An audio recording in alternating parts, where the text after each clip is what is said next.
Meu nome é Bruna Siqueira, eu sou mentora do método do MDU. Hoje eu vivo 100% da internet. Já tenho mais de 40 mil alunos. Os meus alunos vendem qualquer produto pela internet, atuando de onde estiver. E você também pode aprender como. Então, Então vocês fizeram muita dívida, com certeza tem gente se identificando, talvez, né, espero que com valores muito mais baixos. A maior parte das famílias deve, mas também não costumam ser dívidas muito altas. Mas no caso a gente de vocês, tem uma média de R$4.000. R$4.000 é a média? É a média de dívida do brasileiro. Eu tenho aqui uma estatística de quanto da renda está comprometida. Mais em de média, 50%. Não, a média é de 30,4% da renda mensal. Para quem está endividado. Só que aí você pensa no cara que Para o gasta endividado, não para o inadimplente. não inadimplente. O endividado é 30,4%. Mas você pensa, 30,4% da renda do pessoal vai para pagamento de dívida. Fora isso, tem que pagar aluguel, tem que pagar a escola. Não alcança. Então o cara entra numa bola de neve que daqui a pouco está ocupando cada vez mais. Como que vocês, com dívidas que a gente pode falar que eram gigantescas, virtualmente até impagáveis, digamos assim, como é que foi esse processo de retomada? No meu caso, eu comecei a focar assim, o que é que eu tenho? Pensando em dicas, assim, ó, primeira coisa. Esse é o passo a passo que eu digo para todo mundo. Eu comecei a parar de olhar para o que eu não tinha e parar de me culpar pelo que eu fiz, porque a gente entra, né, nessa coisa, né? É minha culpa, fui eu que fiz, olha onde eu cheguei, você se sente ninguém. Começa a pensar, e né? se fosse diferente? Né? E isso não te leva a nada, não adianta, né? Você não fez, já foi, passou. Então eu comecei a pensar assim, na prática, o que eu tenho? Eu tenho tempo, porque eu não tinha mais trabalho, e eu tenho dívida. E eu consegui fechar a loja porque eu assinei uma pilha de nota promissória para não executarem o imóvel da minha família. Então eu vendi a alma ali, né? Assinei uma pilhona mesmo de promissória, que eu não tinha a menor ideia como eu ia pagar. E aí, eu falei, ok, o que eu tenho? Tempo e dívida. Então, eu vou estudar essas dívidas que eu tenho. Eu vou aprender como é que elas funcionam. Como é que elas chegaram nisso. Então, eu ia negociando com cada fornecedor. Então, eu ligava, por exemplo, para a Malu. Estava devendo para a Malu R$2.500. Então, geralmente, o fornecedor falava assim, vamos passar isso para... Já que você não sabe quanto você vai me pagar, vamos passar isso para $2.500 ou $1.800, $2.000, o que eu conseguia negociar. E aí você vai me pagando quando você puder. E o cara não tinha pressa, porque cada dia eu devia mais, né? Então foi uma forma, assim, de você partir de um princípio, porque eu tinha tanta dívida, devia para tanta gente que às vezes a pessoa ligava e dizia que eu estava devendo para ela, e eu nem tinha certeza se eu estava, se eu não estava e quanto era. Então eu peguei o que eu tinha. Peguei um caderno e comecei a anotar. O que eu devo? Eu devo tanto para o banco, eu tinha estourado 2 contas, né? Limite de conta, 5 cartões, eu devo para tal fornecedor. E aí eu fui para um passo 2. Qual é a consequência da minha dívida? Isso para quem está endividado é um passo a passo básico. Você tem que listar tudo que você deve, porque a gente se perde. A gente se perde, a gente não sabe para quem deve, quanto deve e se aquele valor é real. Porque as pessoas chutam, ainda mais hoje, o cara te liga e fala, você tá devendo há 1.000 e não sei quantos dias, a tua dívida tá em R$150 mil. Quando você vai ver, é 80, 70. Porque os caras chutam, né? Que loucura. Então, o que você tem que fazer? Tinha cora lá em cima já. Eu totalmente amadora com dívidas, veja assim. Eu verdade não entendo esse nada. bilhete. Você tem que anotar para quem você deve, o valor original da sua dívida, essa é a dica. Qual é o valor original da sua dívida? Não é quanto o credor diz que você está devendo depois de um calhamaço de juro. Qual é o teu valor original? Quanto você devia lá atrás, antes da incidência de juro? 3 mil, 5 mil, 2 mil? Você tem que saber que valor é esse. O credor tem que informar por lei qual é o valor original da minha dívida.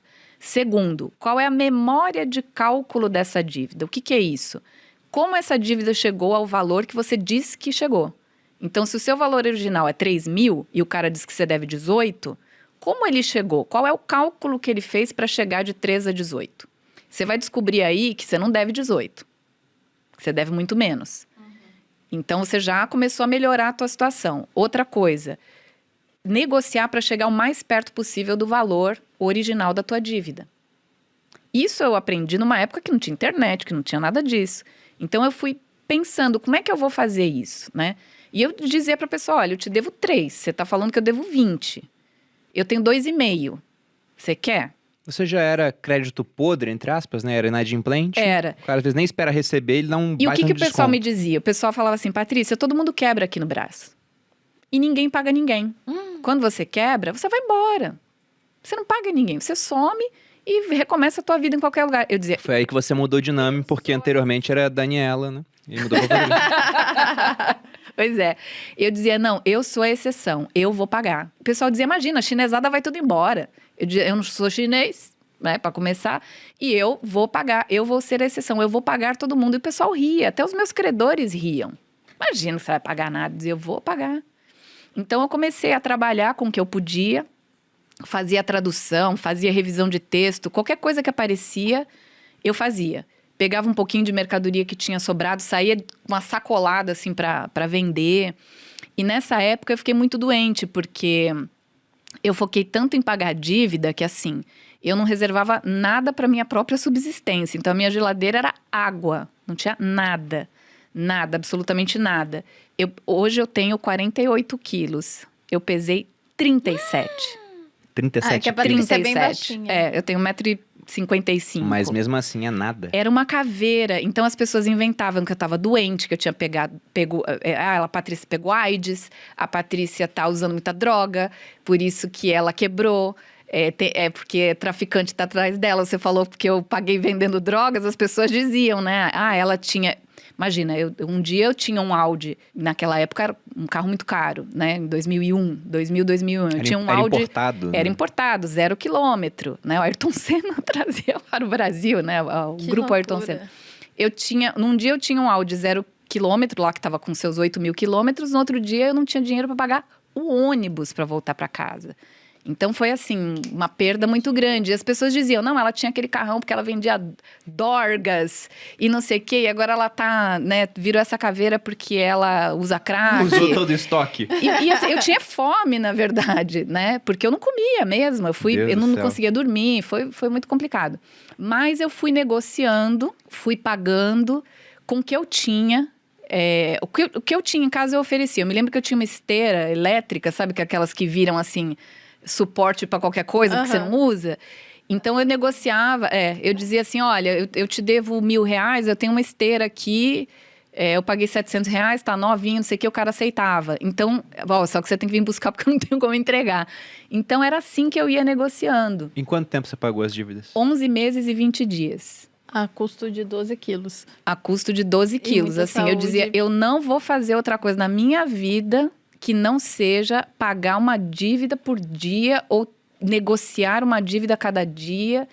E aí eu fui entendendo o que era a dívida, o que era a consequência do não pagamento daquela dívida, porque às vezes você fala assim, o que eu faço? Eu pago a dívida mais cara? Eu pago a dívida mais alta? Ou eu começo pela mais barata? Eu digo assim, você tem que enxergar qual é a tua dívida e qual é a consequência. Porque, por exemplo, uma conta de luz que eu não pago, a consequência é muito grave. Eu vou ficar sem luz. Então, eu tenho que pagar. O cartão de crédito tem uma consequência grave, que é a alta do juro. Mas não adianta eu ficar pagando só um pouquinho. Eu vou ter que juntar para quitar de uma vez só. Então, essa daqui vai ficar para depois.